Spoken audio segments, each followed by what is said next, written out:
large dive into Star Trek, which will go for as long as it keeps my interest or as long as ratings dictate we continue to do it.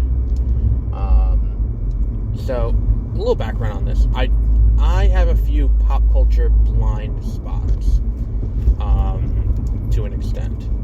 And I would say that Star Trek is one of them. I'm familiar with the original series. I've seen the Kelvin movies, which is 09 Into Darkness and Beyond. I've seen a few of the original movies. I know I've seen 2, 3, and 4. Wrath of Khan, The Search for Spock, and Voyage Home, I think it's called. I've seen, those 3. I've seen, I want to see First Contact of the Next Generation.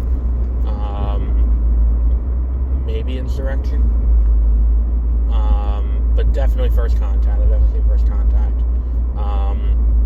And I've seen some of the original trilogy. Not the original series. From from the 60s. With William Shatner. I've seen some. Not all. Some. So, I got Paramount Plus. I didn't pay for Paramount Plus because there's nothing on Paramount Plus that would necessarily dictate me getting it and keeping it. And I think that it was one of those things where it's like, well, what am I going to do that I have this subscription that I use that really, there's no other use for? I was looking through, I was like, oh, they have Star Trek, all of Star Trek. So maybe I figured I'd use the year I have Paramount Plus because I got it free with T-Mobile, which is not an ad for T-Mobile. But because I have it, I figured, why don't I use it to try and fill in that blind spot. Like, I have a few other blind spots. Like, I haven't seen The Walking Dead, or any of the Walking Dead adjacent shows, like Fear the Walking Dead, or World Beyond, or, that new one that just came out. I'm familiar with it. I know enough about what's going on, but I haven't seen it. So, again, just feels like something that's a blind spot. Like, I feel like I should fill in these spots where possible. So, I decided to start first with Star Trek, because whenever you have a big, daunting task of a show that you need to, like, multiple shows that you need to catch up on, so that way you feel caught up, always start with the longest amount of screen time to watch. Which, for Star Trek, it's, there are, like, 5 TV shows I want to say. Well, there are 13 movies. Then there's the original series, Next Generation, Deep Space Nine, Enterprise. I don't know why Voyager keeps popping into my head. Maybe that's the name of a movie. Maybe that is a show. I don't know.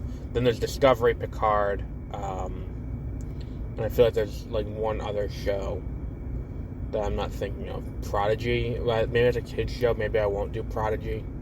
Well, like, I've done, like, what's it called before? I've done, like,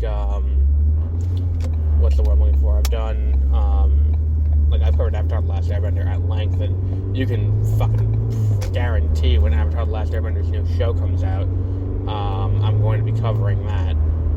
And of course, one of the movies I'm looking forward to the most this year is Spider-Man Across the Spider-Verse Part 1, which, probably optionally a kid's movie, but all that said, looking at Prodigy seems to be the most serious take, so I'll probably include Prodigy, but I will not include,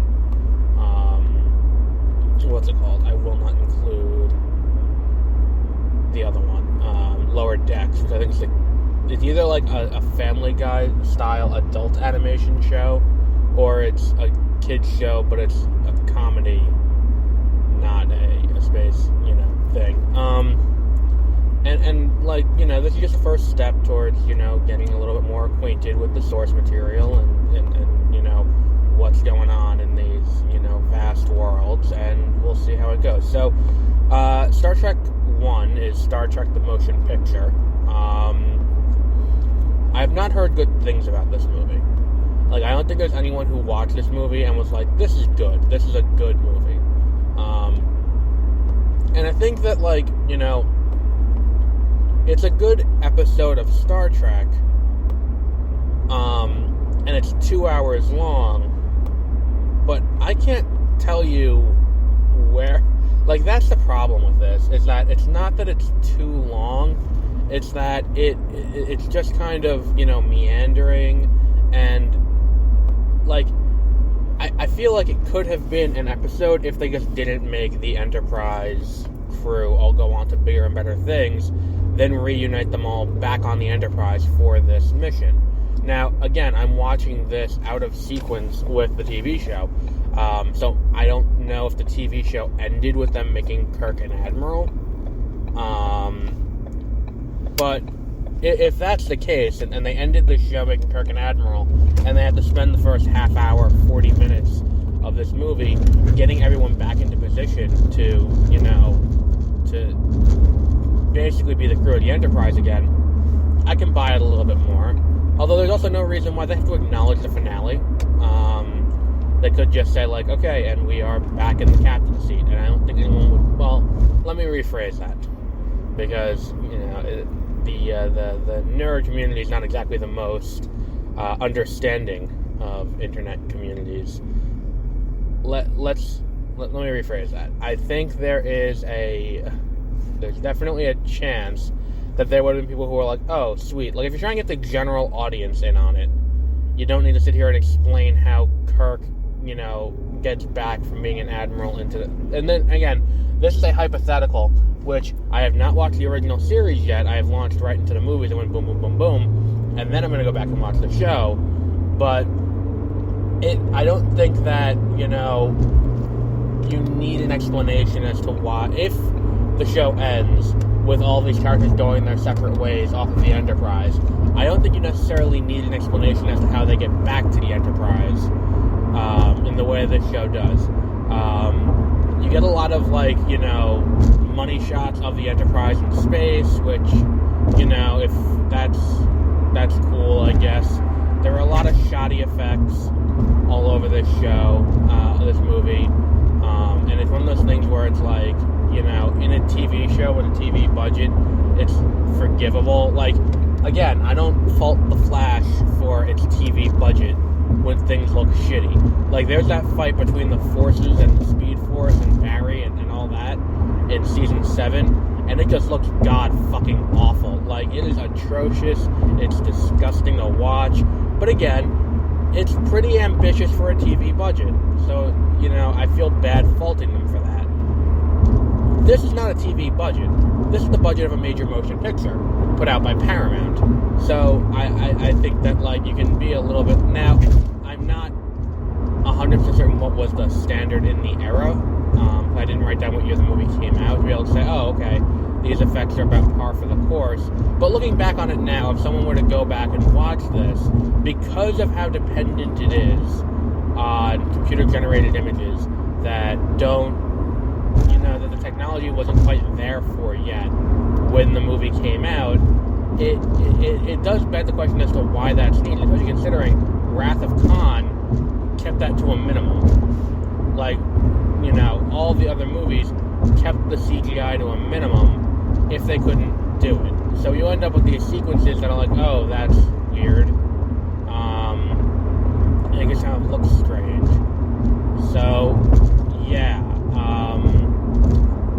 That's it. And then people kind of got upset about them being in space for the entire movie. I didn't really bump into that. I was okay with them being, in space the entire movie.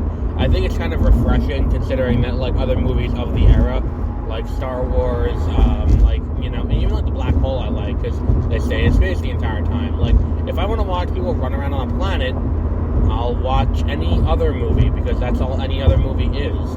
But it's very rare you see someone, hang around in space and do things in space and have it be there.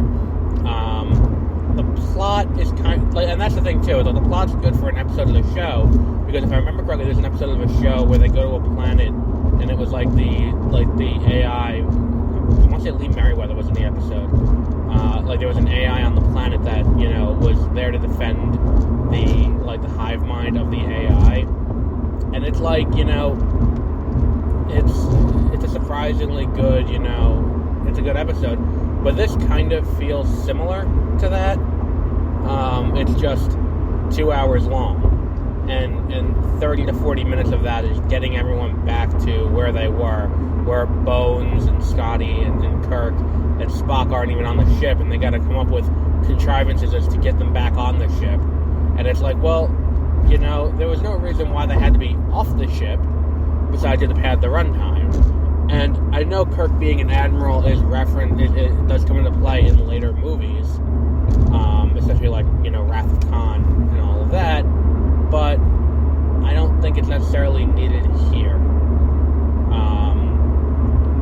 And it's something that, they could have had him get promoted between, well, no, because then Wrath of Khan is really good, and Wrath of Khan would have gotten bogged down by this, I think, had they been like, and now Kirk's an admiral, and that's like extra things we need to talk about and address and explain, and how is that different from being a captain and all of that. And it's like the promotion to admiral doesn't really seem like a promotion to admiral. It feels like a promotion to, like, a desk job, which it's like when I hear admiral, I think, like, again, maybe it's just the fact that I've been a Star Wars fan all my life, but I think admiral, the admirals out, and in real life too, and in other things, it's not just Star Wars, whereas like admirals didn't hang out back at Fleet Command, and like from their command, they were out on a ship too, like, they were doing things too out there where they could be, found, and they were out there doing things like, the Chimera is out among everything else when there are fights. It's like we open on Heir to the Empire, and the Chimera is out there fighting at the Battle of Endor with, everyone else. And then he's like, well, we're just going to leave now. Good day. And I think that's, like, look at, like, Admiral Zhao from Avatar, where it's like he's out there too. And it's like, Admiral, like, if we look at real life, like, Admiral Matthew Perry of the U.S. Navy, he was out on the seas. He was not he was not hanging around in Washington, just kind of chilling, waiting for waiting for something to do. He was out there. And it's like, look, maybe it is that Kirk is, there, but the fact that he's so willing to go back to the Enterprise after all this time, and the fact that it seems different that he's going back to the Enterprise, seems more like he was demoted than he was promoted. Like, that I think is a little bit of an issue with this movie. What else is there to address? I don't know. I probably won't watch this movie again. Like, it's not something that, leaps out of me as something that I need to watch again. Like, I watched, what's it called? What was it? Like, Wrath of Khan I've seen before. And Wrath of Khan I will watch again. Without question, and without doing it. Like, even, like, I remember watching the Voyage Home, or the Journey Home, or whatever the fourth one is, the one with the whales. I remember really not liking it when I watched it the first time, and being like, oh, this is just kind of silly, like, whales, like, what the fuck? But I'll rewatch that. Like, I will, I'll give it another chance. Like, this, having watched it now, I don't think, more time is going to make this movie age any better, or make me want to watch it again. I don't think, giving more space between that movie's release, or giving more space between watching that movie the first time and then watching it again is going to, make me want to watch it again. Like, I don't think there's anything that's going to add to the experience watching it years from now or watching it next week. Especially considering one of my bigger things is, like, there are ways to do the effects practically and not have it feel so dated. Like the movie it's almost as if, for the time, and I wouldn't be surprised if this was the case, I want to say this movie came out in the 80s. I really could have looked that up at some point, but I should have, but didn't, or wrote it down or something, because it's probably in the app. but I want to say this movie came out like 1980 or in 81. So, like, you know, seeing what, you know, other companies are doing, what other studios are doing, they're like, look, we want to put visual effects in the forefront. We want to do it with computers and all of that, and it just ends up looking weird. Like, there's 3D animation that doesn't quite fit right. Well, no, because it's like, even like, you know, what's it called? I mean, you can make the case that, like, it's designed to look like that in Tron, but, like, Tron was 86, I want to say. Yeah, it just kind of feels weird to me that this happened the way it did, and it was released as this. It's something where it's like, it feels like what happened was, like, again, I'm creating a narrative in my head that could be completely wrong, but, you know, if this movie came out in the 80s, as I suspect, okay, it was 79, so it's, you know, it's a post-Star Wars world, and it feels like what happened, because this is around the same time that, like, The Black Hole came out, which is another, you know, Star Wars clone. It was the beginning of, we need to bring in a science fiction thing that people are going to love for all audiences, so, like, you end up with The Black Hole from Disney, and I guess this happens there. And what it feels like happened was they were like, okay, Star Trek was a big hit for us back in the day. If we bring it back, and we bring back the cast everyone likes, and just do a super long episode, that'll work. But they didn't take into consideration theatricality. Like, they took into consideration the fact that, you know, they got to make it on the big screen, but they seemed more focused on, you know, trying to do a visual spectacle that didn't quite pan out, which is just to make the movie fall flat. Like, it's like if you watch Avatar, and Avatar didn't have the visual effects that it did, Avatar wouldn't work. We would not be talking about Avatar to this day. We would be, we would be dealing with, you know, a much worse movie, and you know, we probably wouldn't have a sequel coming this year to it. I think that's the thing. It's like, maybe I don't know how the visual effects were received in 1979. I was not there in 1979. I would not be born for another 15 years. So I can't say that in 1979 it was well received, not well received, like, or anything like that. But I'm saying, looking at it now, it looks like, compared to other movies of the era, like, compared to Star Wars, the visual effects are not anything to write home about. Compared to even The Black Hole. The Black Hole has some really cool effects and some really cool, you know, bad guys. Like, Maxwell from The Black Hole, to me, is more memorable than the thing in this movie, the bald girl with the gem in her chest, like, whose name I'm forgetting. Like, that to me is like, you know, you didn't succeed in this, and maybe that is why they created a super long episode to be, you know, to be this movie, and it feels like that was the plan. It's like, okay, let's just do what everyone likes, and then that'll come out. Then it came out, and it's like, oh yeah, that works on TV, but not in a movie theater. So yeah, that's what this movie kind of feels like to me. So we'll wrap up there for today. If any news happens, we will cover it, and we will be back with Star Trek II: Wrath of Khan in the next Star Trek episode, which may be later this week or next week. Who knows, depending on my schedule. So until then, have a great rest of your week.